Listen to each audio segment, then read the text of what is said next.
बात करने वाले हैं कि अकबर जो है किस प्रकार सत्ता में काबिज होता है। अकबर आखिर था कौन? अकबर अकबर को महान क्यों कहा जाता है? नमस्कार, मैं आयुष द्विवेदी।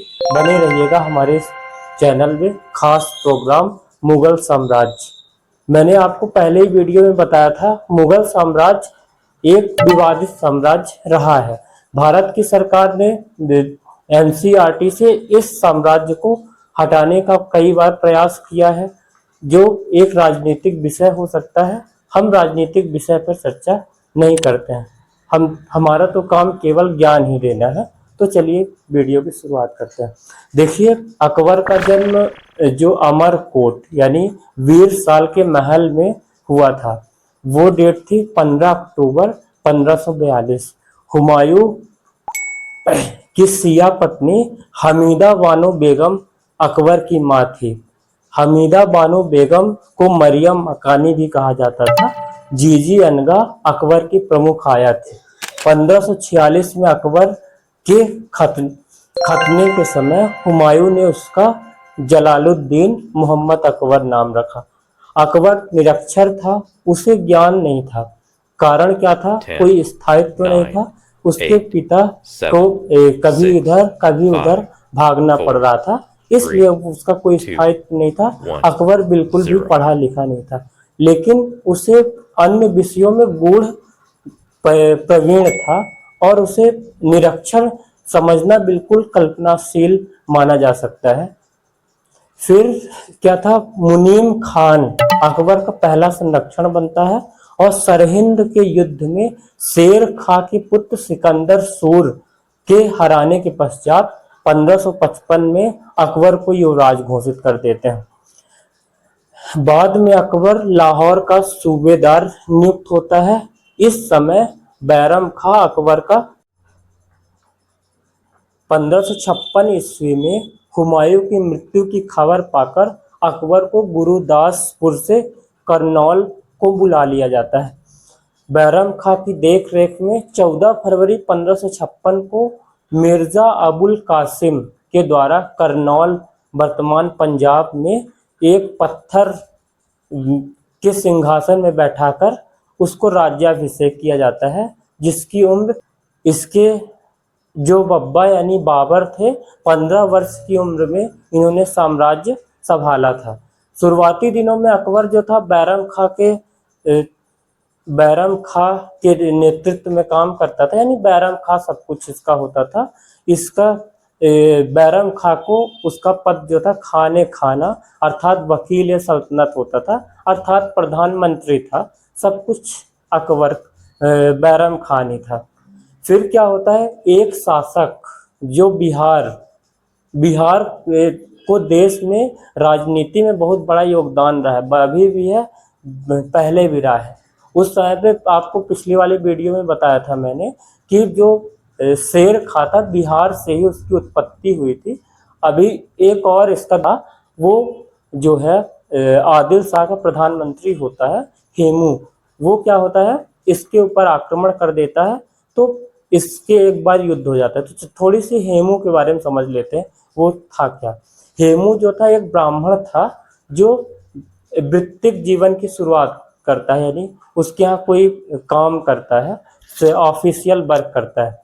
लेकिन शेर शाह सूरी क्या होता है, वंशज जो थे इतने अच्छे नहीं थे, तो क्या होता है, हेमू और रूप में जैसा कि बताया काम करता है और क्या करता है, प्रधानमंत्री। इसका इतना अच्छा काम होता है कि प्रधानमंत्री के रूप में ये नियुक्त हो जाता है। इसने अपने जीवन काल में 22 से 24 लड़ाइयाँ लड़ी और विक्रमादित्य की उपाधि धारण कर लेता है। कब धारण करता है? जब हुमायूं की मृत्यु हो जाती है। फिर क्या होता है? मध्यकालीन भारत में ये पहला हिंदू शासक था जो और विक्रमादित्य की उपाधि धारण करने वाला 14वां हिंदू शासक था और सिंहासन में अधिकार कर लेता है। क्यों? क्योंकि अकबर अभी छोटा था और दूर शासन। अब फिर क्या होता है कि पानीपत का द्वितीय युद्ध होता है 1556 में अकबर और बैरम खां के नेतृत्व में। इसमें जो था हेमू और अकबर के बीच में युद्ध लड़ा जा रहा था, जिसमें बैरम खां शासन नष्ट हो जाता है और ये फिर क्या होता है, बैरम खां का प्रभाव इस युद्ध में बढ़ता जा रहा था, लेकिन 1560 में काफी मतभेद हुआ किससे, बैरम खान से। तो बैरम खान को क्या किया कि अकबर ने हरम दल में भेज दिया। हरम दल में क्या क्या था, हरम दल का मतलब होता था उस जमाने में स्त्री शासिका होती थी, पर्दा शासन होता था, पेटीकोट सरकार थी। कब तक थी, 1560 तक। ठीक है, 1560 तक पेटीकोट सरकार, इस हरम दल के लोगों का नेतृत्व बढ़ता जा रहा था। इसमें मुख्य कौन थी, हमीदा बानो बेगम, यानी उसकी माँ थी महामनगा, उस अकबर की धाय माँ थी, और एक आजम खान थी। वो तीनों मिलकर साम्राज्य चला रहे थे। लेकिन ये 1560 तक ही चला, जब तक अकबर बड़ा हो रहा था, अभी तो साम्राज्य चलाने लायक नहीं था। फिर अब आइए समझते हैं बैरम खां कौन था उसके बारे में। देखिए, बैरम खान जो था जाति से फारसी और सिया धर्म का अनुयायी था। वो अप्रवासी रूप में भारत आया था। भारत में हुमायूं की सेवा में साधारण सिपाही के रूप में बैरम खां को रख लिया जाता है। लेकिन 1540 में कन्नौज के युद्ध में हिस्सा लिया, अकबर का शिक्षक था। फिर पानीपत के द्वितीय युद्ध और आगरा व दिल्ली में पुनः अधिकार कर लेता है, जिसका प्रमुख कारण क्या रहता है, बैरम खान ही रहता है। बैरम खान को अकबर जो था खान बाबा अर्थात पिता की उपाधि दी थी। अकबर का शासन काल में 4 वर्ष यानी 1556 से 1566 तक पूरी तरह बैरम खां के नियंत्रण में रहा। क्या हो रहा था, सिया होने के बाद भी बादशाह कई रिश्तेदारों की नजर थी, बादशाह के खिलाफ भड़काने में लगा हुआ था। ये कौन, बैरम खान ऐसा कर रहा था। फिर क्या हुआ, हमीदा बानो बेगम और महामनगा और आदम खां क्या कर रहे थे, बाबर बादशाह के खिलाफ भड़काने लगे थे। तो अकबर ने क्या किया कि आप इसको बैरम खान को 3 रखे कि आप क्या करो, कालपी या चंदेरी की सूबेदारी आप सूबेदार नियुक्त कर हो जाओ, या फिर क्या हो जाओ, शाही दरबार में शहंशाह या सलाहकार नियुक्त करो, या फिर मक्का के लिए आप रवाना हो जाओ। तो बैरम खान ने क्या किया कि तीसरा वाला प्रस्ताव को क्या किया, स्वीकार कर लेता है और मक्का के लिए चल पड़ता है। फिर क्या होता है, गुजरात में पाटल नामक जगह में 1561 में मुबारक खान नामक एक अफगानी युवक ने उसकी हत्या कर दी। कारण क्या था, मच्छीवाड़ा के युद्ध में बैरम खान ने क्या किया था, उसके पिता की हत्या कर दी थी, जिसके प्रतिशोध में आकर उसने उसको उसकी हत्या की थी। अब क्या होता है, इससे उसने बैरम खां की विधवा के साथ विवाह किया। किसने, अकबर ने। अकबर को बहुत ज्यादा सदमा लगा, और जो इसकी बैरम खां की जो विधवा थी उसका उसके साथ विवाह कर लिया और उसके पुत्र अब्दुल रहीम खान खाना की उपाधि दी। फिर क्या होता है कि बैरम खान के बर्खास्तगी के पश्चात क्या होता है, सियाबुद्दीन को अपना प्रधानमंत्री नियुक्त करता है, उसके साथ महामनगा को ही प्रधानमंत्री देता है। इतिहास में पहली बार 2-2 प्रधानमंत्री नियुक्त हुए थे। कब हुए थे, 1542 में। फिर क्या हुआ, अकबर जो था हरम दल से पूरी तरह मुक्त हो जाता है। देखिए, अकबर के कुछ अभियान है, उनकी भी चर्चा करना बहुत जरूरी। तो इसके 2 भागों में बांटकर हम देख सकते हैं। पहला था उत्तर भारत का अभियान, दूसरा था दक्षिण भारत का अभियान।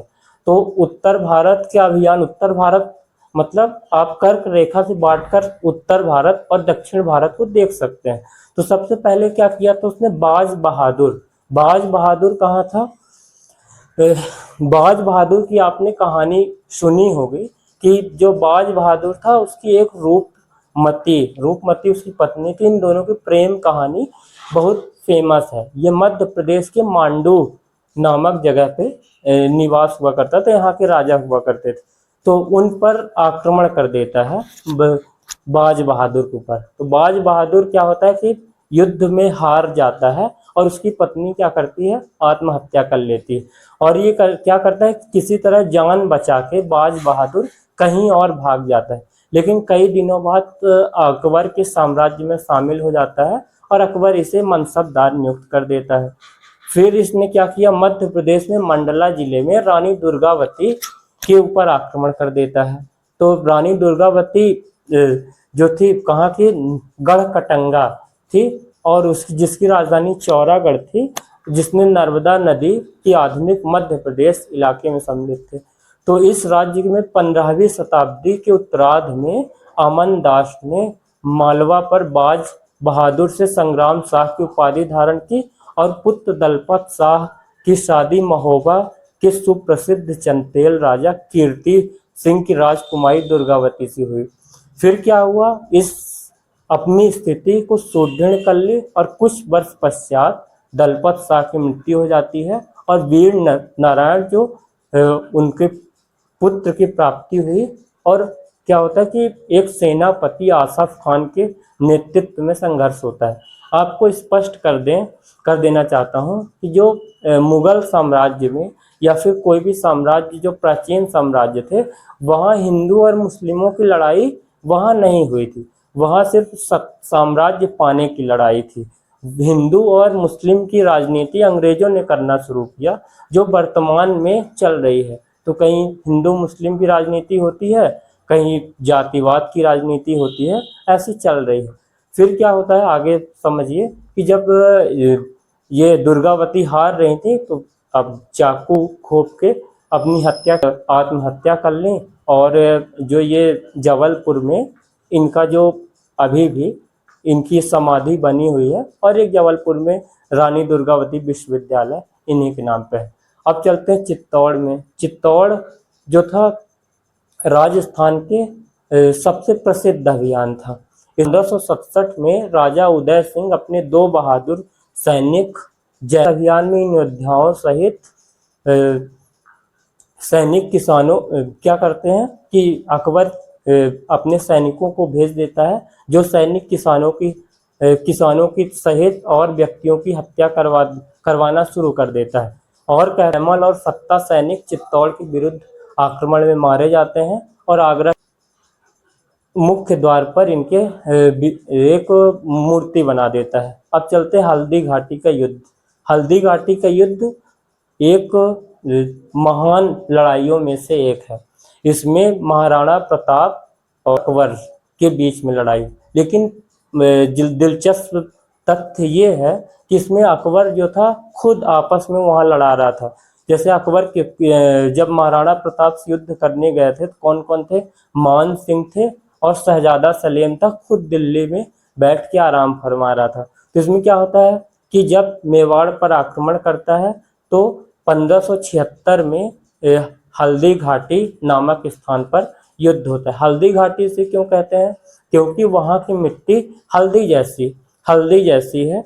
सिर्फ 6 घंटे तक युद्ध चलता है और इसमें अकबर विजयी होता है और महाराणा प्रताप जंगल में छिप जाते हैं।